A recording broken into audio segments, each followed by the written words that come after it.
Hello everyone, welcome to knowledge of law. एक viewer थे जिनकी क्वेरी थी कि मैम हमें सीओपी सर्टिफिकेट ऑफ प्रैक्टिस लेने के लिए सबसे पहले क्या इनरोल करवाना पड़ेगा, ठीक है, स्टेट बार काउंसिल में। तो इसका आंसर है यस। बट क्यों, वाई क्या है? वाई ये है भाई, पहले क्या होता था, मैं 1 साल पीछे की बात कर रही हूँ। पहले क्या होता था कि सबसे पहले 3 स्टेप होते थे। सबसे पहले आप एलएलबी की डिग्री कंप्लीट करो, डिग्री मिल गई, उसके बाद अपने आप को स्टेट बार काउंसिल में जाके रजिस्ट्रेशन करवाओ एज एन एडवोकेट। लाइसेंस मिल गया। लाइसेंस कितने का मिला भाई? 2 साल का। इसी 2 साल के अंडर आपको क्या होता था भाई?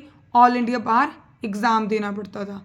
जब आपने ऑल इंडिया बार एग्ज़ाम दे दिया, फिर आप सीओपी लेने आपको मिल जाता था, सर्टिफिकेट ऑफ प्रैक्टिस, ठीक है। ये 3 स्टेप होते थे। तो अब क्या है, अब प्रेजेंट सिचुएशन की बात कर रही हूँ, ठीक। मेरे ख्याल से कुछ ही टाइम हुआ है, सुप्रीम कोर्ट ने एक जजमेंट पास आउट की है।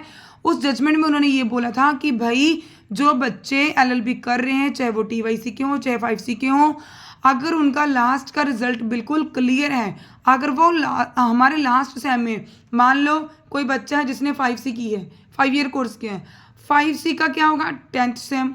अगर उसका फर्स्ट सेमेस्टर से लेके 9th सेमेस्टर बिल्कुल क्लियर है, तो वो बच्चा एलिजिबल है 10th सेमेस्टर के साथ साथ वो ऑल इंडिया बार एग्ज़ाम दे सकता है। अगर कोई बच्चा 3 ईयर कोर्स कर रहा है, ठीक है, टीवाईसी कर रहा है, तो भाई अगर उसका फर्स्ट सेम से लेके 5th सेम तक उसका रिजल्ट क्लियर है, प्रीवियस रिजल्ट एलएलबी का, तो वो बच्चा भी एलिजिबल है 6th सेम में।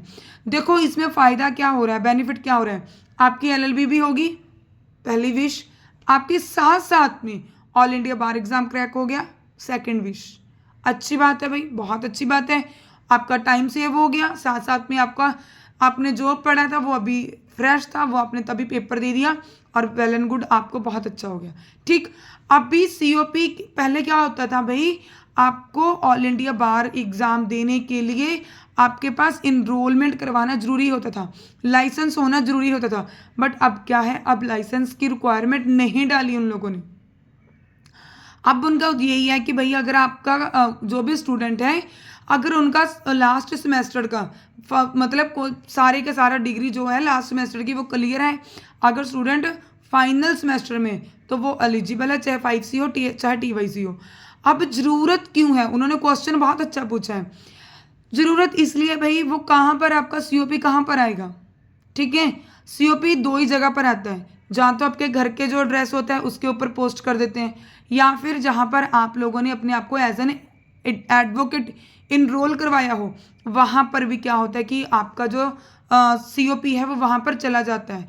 स्टूडेंट 2 वे से रिसीव करते हैं। एक तो अगर उनके घर पर आ गया, वेल एंड गुड है, उसको टाइम लगता है, ठीक। 6 मंथ भी लग जाते हैं, 6 मंथ से ज़्यादा का टाइम भी लग जाता है, 6 मंथ टू 1 ईयर का टाइम लग जाता है, ठीक है, 8-9 महीने ऐसे लग जाते हैं, ठीक। अगर कई स्टूडेंट को होता है कि भाई मुझे फटाफट चाहिए, उनको कोई ना कोई रिक्वायरमेंट होती है, ठीक, तो भाई वो स्टूडेंट क्या करे, वो अपना स्टेट बार काउंसिल में अपने आप को इनरोल करवा लीजिए। जैसे ही आपकी डिग्री कंप्लीट होगी, आपका ऑल इंडिया बार एग्ज़ाम भी हो गया, अपने आप को फटाफट इनरोल करवा लीजिए।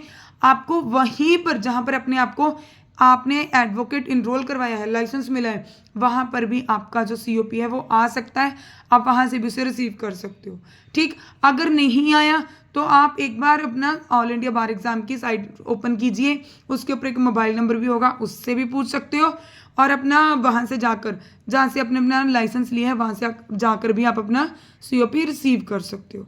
वीडियो इन्फॉर्मेशन लगे भाई, इसे लाइक कर दो।